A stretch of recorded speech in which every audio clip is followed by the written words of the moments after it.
Now, it's possible I'm a little scarred by my most recent visit to the Duke of York's Theatre in the West End, but after what I'd been hearing about this production, I was walking in there tonight really expecting to hate this, and to my extraordinary surprise, I didn't. Oh my god, hey, welcome back to my theatre-themed YouTube channel, or hello to you if you're listening on podcast platforms. My name is Mickey Joe, and I am obsessed with all things theatre. I'm a professional theatre critic here on social media, and this evening I was invited to see a press performance of ELEKTRA, specifically Anne Carson's translation of the Sophoclean Greek tragedy in a bold new production directed by Daniel Fish and starring Brie Larson. And ahead of all of the reviews for this coming out tomorrow night, I am anticipating this being a divisive production. It is an experimental piece of theatre. You may have seen Daniel Fish's work in the recent reimagined revival of Rodgers and Hammerstein's Oklahoma that was seen on Broadway, touring around the US and recently in London. That will give you a pretty strong idea of the kind of theatre that we are dealing with here. There's an awful lot to unpack about this. We're going to be talking about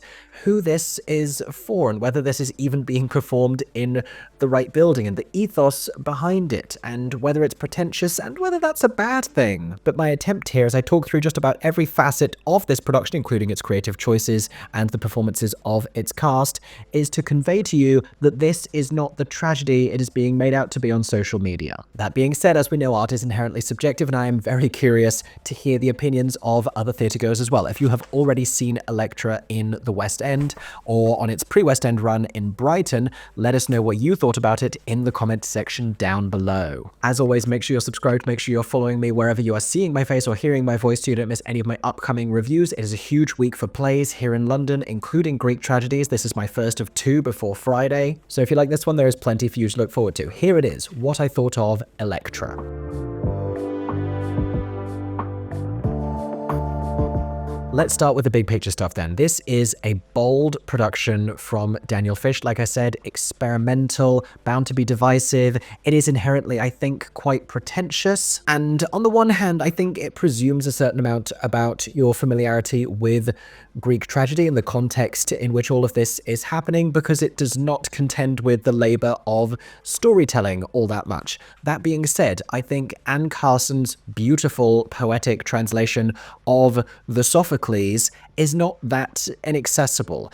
And we have to understand, this is Greek tragedy, this is not Shakespeare. There are not a million characters with various different political allegiances speaking in Old English about their secret agendas. This Greek tragedy, like many others, has a plot that can be explained in about 3 sentences. This essentially is taking place after the Trojan War, post-Battle of Troy, big horse, all that stuff, and Agamemnon, who helped to lead an army in the conquest of Troy, has since returned home and been murdered by his wife with an axe. This was done in league with her lover, who now sits on the throne beside her. This, I believe, is Agamemnon's cousin, Aegisthus. None of this, I should add, happens during the events of the play. This has all taken place previously. We meet ELEKTRA, who is one of the children of the king. She is understandably devastated about his death, furious with her mother in a very ancient Greek Hamlet sort of a way. She is pinning all her hopes on the return of her brother, Orestes. She is devastated when reports come of his untimely death. We come to find out, however, that this isn't actually the truth. As part of an elaborate ruse, he returns to his family home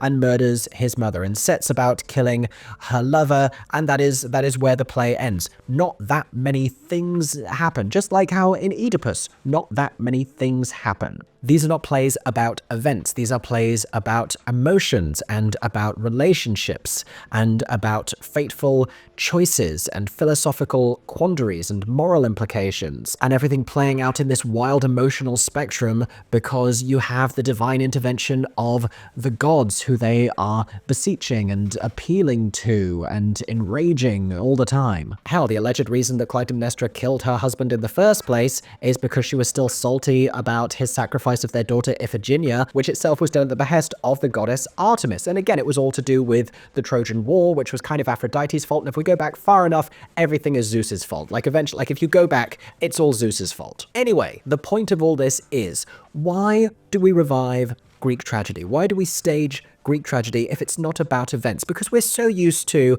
in contemporary theatre, storytelling and a strong narrative, and the absence of that in this, I think, is part of what has been turning off audiences. I have to assume that the appeal for a director, especially a director like Daniel Fish, who likes to really evoke themes, is, the space in which to do that when you're really just focusing on Elektra's rage and on the emotion of it all. It's a blanker canvas than most because you don't have the labor of storytelling. You don't have the necessity of storytelling, which brings us into an important question. To what extent do you need to be familiar with the context and the history and everything that happened before the events of this play? And this production would seem to contend that you don't, because it ostensibly doesn't concern itself too much with the political background. The focus here really is on Elektra and her emotional response to all of this. And I think it tries to draw parallels between that and between the rage that you may feel in the current political climate, the rage that women may feel in response to, politicized attempts to police their bodily autonomy, a whole host of things. The anger that the younger generation may feel amidst the climate crisis. It's that feeling of hopelessness and injustice. That is what Elektra is experiencing, and that is what Daniel Fish is focusing on here, more so than like the Greek history of what happened beforehand. I did know a little bit of the background and all of the Trojan War stuff, both because of studying the Aeneid at school and also because of having watched the film Troy with Brad Pitt and Orlando Bloom. Listen, we can find education in different places. But I think it's also possible to enjoy this entirely on its own terms, and I am a firm believer in the fact that you shouldn't have to do homework before going to see a show. That being said, I do think theatre makers are still entitled to create work for the people that will have that contextual knowledge. It's a little bit like a terrific glass of wine. Like, you can still taste that it's good, but you also have to develop a taste for it, if that makes sense. We'll circle back to that metaphor. Because on the other side, my major criticism of a production like this is I don't know what we're meant to be feeling, and I don't know to what extent we are feeling anything. What emotions is this inspiring, if any, and is that not a huge shortcoming if it's just, thought-provoking and challenging and divisive and fascinating to unpack, even if it even is any of those things? If it's not making you feel something, if it's not inspiring that same fury in you, if you're not absorbing the woe and the grief and the devastation of it all, is that not a failure of this story and of these characters? And would a production with a little more clarity, a little less literal, pretentious haze, not be better equipped to convey some sort of a statement, some sort of a message? But the idea you might benefit from having contextual familiarity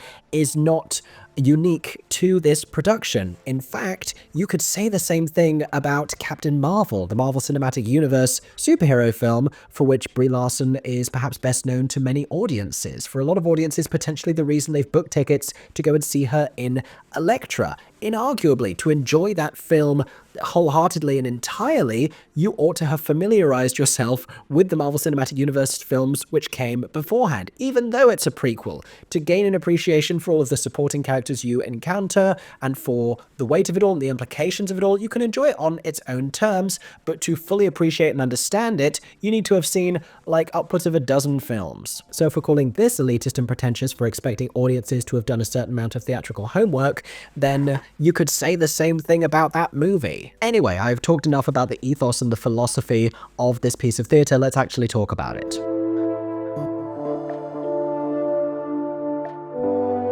And don't get me wrong, there were still plenty of elements of this that I found dizzyingly confusing and alienating. There was a blimp hovering above the stage throughout the duration, and I have no idea what this was meant to correspond to, other than imagery perhaps evoking a totalitarian regime, talking perhaps about fascism with, this kind of coup of the throne. Side note, was it a blimp or was it a zeppelin? And what indeed is the difference between the two? You can answer me in the comments if you have anything to share. I don't really have time to pause. I also found many of the other staging and design elements similarly confusing. I didn't derive much from the rising and the falling of this sort of semicircular white cloth, other than one moment where something was put onto it, which we'll talk about when I talk about the more impactful moments of the piece. I don't know that I inferred much from the costuming. Everyone in these sort of creamy, like creme brulee color silk pieces with the royals in furs, and oh my gosh, the football boots. The football boots I found very confusing. Everyone in these black laced up,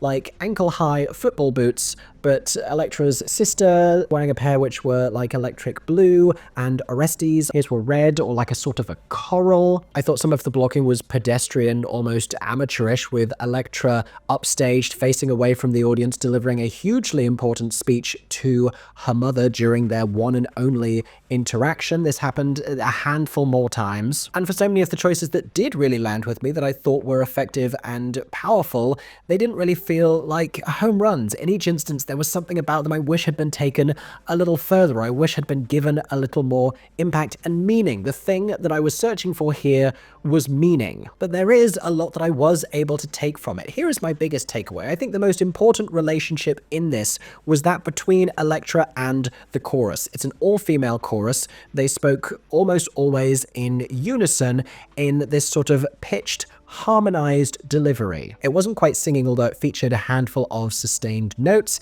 It was more like if you auto-tune a section of dialogue, but it was stirring to listen to, which also made it engaging. One of my favorite depictions of a Greek chorus that I've recently seen, the Robert Icke Oedipus over the winter decided simply to do away with the chorus. I haven't seen the other Oedipus yet at the Olphig, but my understanding is that it's been turned into movement and dance. This one I thought was a really, really brilliant and effective use of the chorus. My issue is that they had one longer section towards the end of the thing, which was one of the more poetic and inaccessible sections of dialogue, and that is where we were really crying out for imagery. This I thought was a major disappointment and shortcoming, that we didn't use more political imagery. There was one moment, a confusing moment, at the climax of the narrative as Orestes is sneaking back into his family home in order to murder his mother, and then reveals this to her lover, the king. And the lines of Anne Carson's translation of Elektra were interspersed with audio recordings from a news report about some sort of unspecified tragedy. I've been desperately trying to figure out exactly what this was and what the relationship of this is to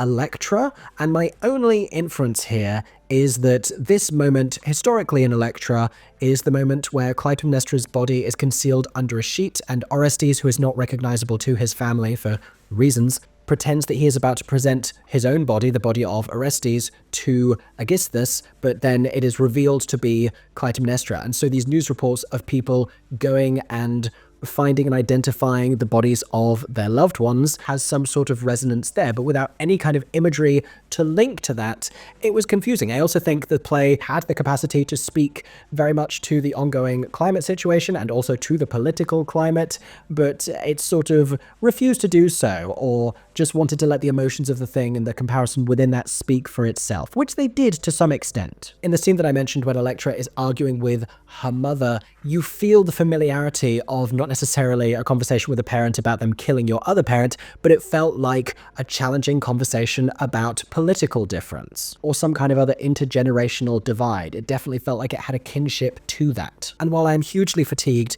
by this current popular acting trend of actors delivering everything with a more limited emotional spectrum, with us not venturing to a melodramatic place, with everything being played smaller and more sullen and stoic, I do think that that being Elektra's mood throughout the thing, as played by Brie Larson, spoke to that post-traumatic, post-grief kind of a shutdown, the same thing that we may be experiencing in the political landscape with the climate crisis, where you're so overwhelmed by the impossibility and the injustice of it all that it just leaves you feeling angry, but in a way that is defeated. But I would have loved a little more emotional variety. I would have loved more like political imagery, especially in those moments when the text was a little more alienating. But it's that relationship between Elektra and the chorus that I really connected to. The chorus depicted as a group of women. I interpreted this as women of the community, of the area. Important that they're women, because it's not that she's being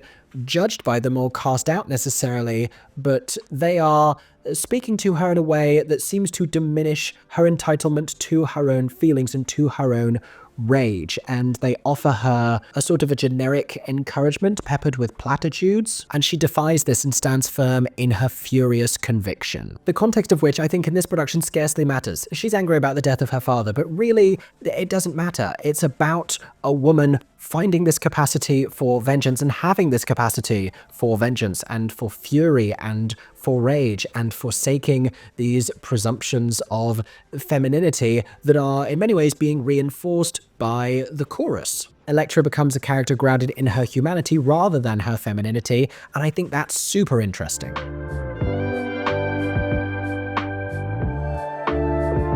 Now, we've spoken about the character a lot. Let's talk about Brie Larson's performance as Elektra. Like I said, directed within this more limited emotional spectrum, but still found a tremendous amount of reality within that. Within that rage, it was sardonic, it was sarcastic. There were a couple of moments of bleak, dry humor. She's got a buzz cut. It's very Sinead O'Connor tearing up the picture of the Pope on Saturday Night Live. R.I.P. Sinead O'Connor, by the way. I think you'd have loved this production of Elektra. But everything about how she is characterized and how she is attired in this production, with the buzz cut, with a bikini kill tank top, who are an American punk rock band, with a strong feminist ethos, really conveys this idea of Elektra as this modern, anarchic, leftist activist, a black sheep among her family. She is wielding microphones like she's delivering slam poetry. Some of them do different things and amplify and loop and distort her voice in different ways. There's a little bit of a technical problem here in that this allows her voice to soar well above the others in terms of volume. And despite the fact that I was sat reasonably close to the stage, like only about the 5th row, I did think that everyone else was rendered very quiet and a little harder to hear, if only by comparison. If she hadn't been using microphones, I wonder if it would have seemed a little more natural.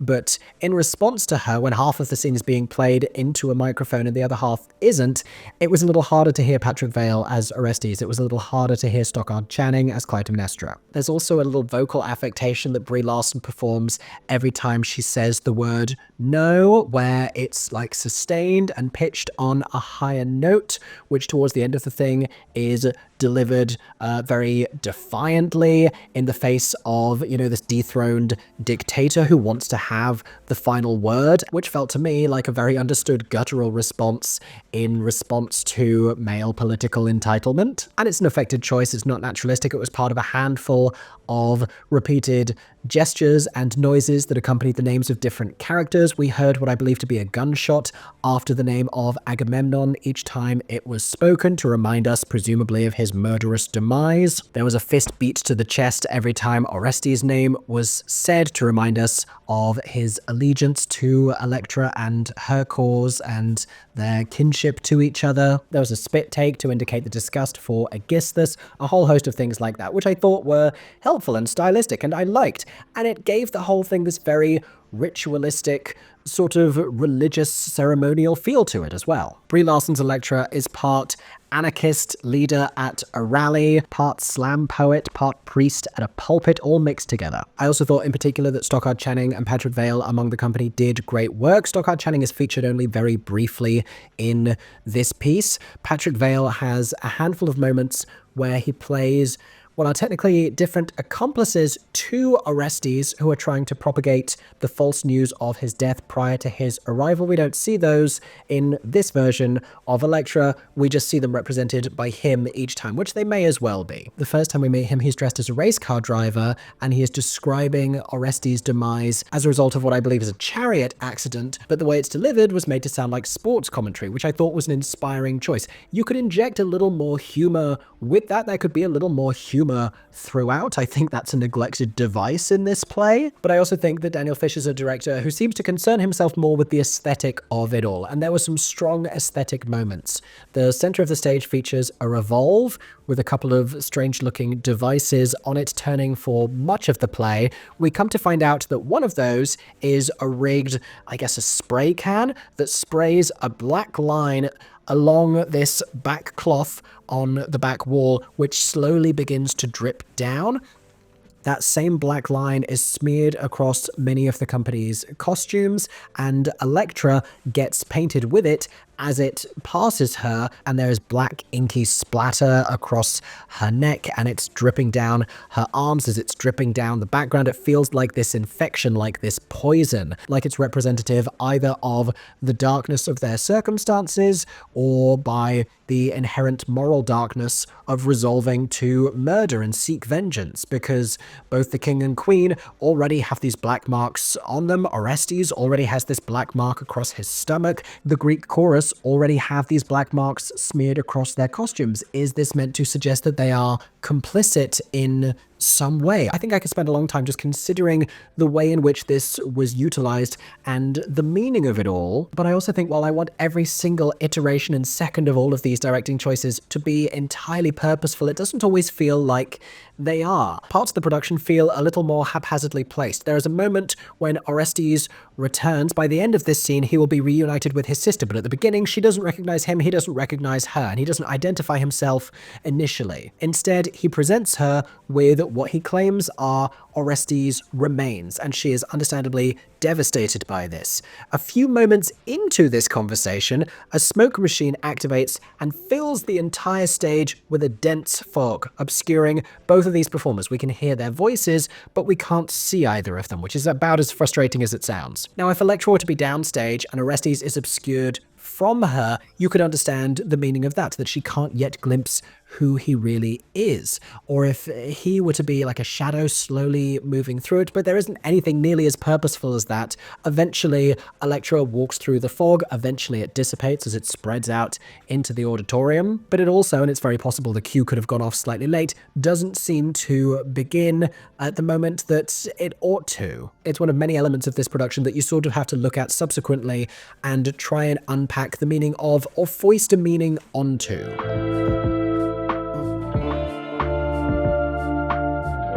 Which summarizes, I think, the entire thing. There were themes that emerged very strongly for me, but I don't think that it delivered its narrative in a particularly compelling, engaging, or affecting way. It had a bold and often effective aesthetic, but there were many shortcomings in terms of the staging, in terms of the sound design choices that more often than not were a barrier to us being able to see, hear, really understand the piece. And while I will continue to defend the right of theatre makers to create pieces of theatre like this, which feel in many ways like the theatre world's answer to modern art, which is thought-provoking, which is divisive, and a little more impenetrable, and not only not spoon-feeding its audiences, but barely feeding them anything at all, like a sort of a hard fruit that you have to work out how to gain sustenance from. There is also, I think, a conversation to be had about defending the rights of audiences not to be alienated and baffled by these productions that don't accept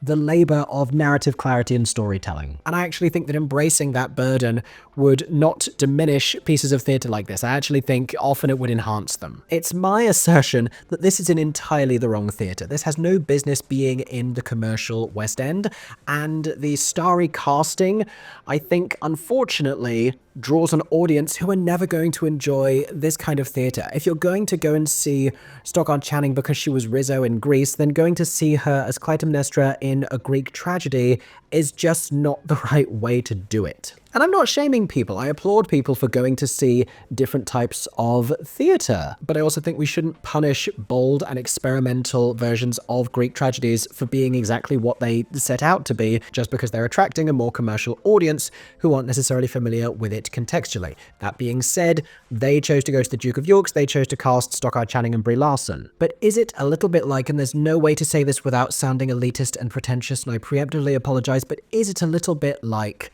if your favorite chef from your local restaurant were to move to a Michelin star establishment and you follow them there, but you don't like the food as much? Does it mean that the food is bad, or does it mean that it's just not to your taste? I don't think the quote-unquote fanciest or the most expensive meals I've ever been served have necessarily been the best or the most satisfying. Is that a difference between, you know, more artistic and more commercial and satisfying and crowd-pleasing productions? And it goes back to the metaphor about developing the taste for the wine. It's not that it's bad food, it's just an acquired taste. It's a taste that hasn't necessarily been acquired yet. Where I think this production would have made a little more sense would be somewhere like the Barbican, somewhere like the Almeida, somewhere like the Don Mar Warehouse, where this kind of a production would have been more expected. And the cynic in me says that they're in the West End both because of theatre availability, but also because they can make more money there. And the cynic in me also says we will see how that goes. In any case, those have been my mixed and complicated thoughts about ELEKTRA. I enjoyed this. I enjoyed this an awful lot more than I thought that I would. It is, like I said, impenetrable. It is challenging. It is neither the most thrilling nor the most satisfying evening that I have spent at the theatre so far this year, but it's also definitely not the worst. And I am perhaps more curious than ever to hear about your experiences with this production. If you have already seen ELEKTRA, or if you go on to see it after I have shared this review, please comment down below with your thoughts about this production, this direction. Let me know what you think. In the meantime, thank you for listening to this review. If you enjoyed this, if you're curious about my thoughts about some other upcoming London plays, make sure you are following me or subscribed wherever you are seeing my face or hearing my voice. And I hope that everyone is staying safe and that you have a stagey day. For 10 more seconds, I'm Mickey Joe Theatre. Oh my god, hey, thanks for watching, have a stagey day. Subscribe!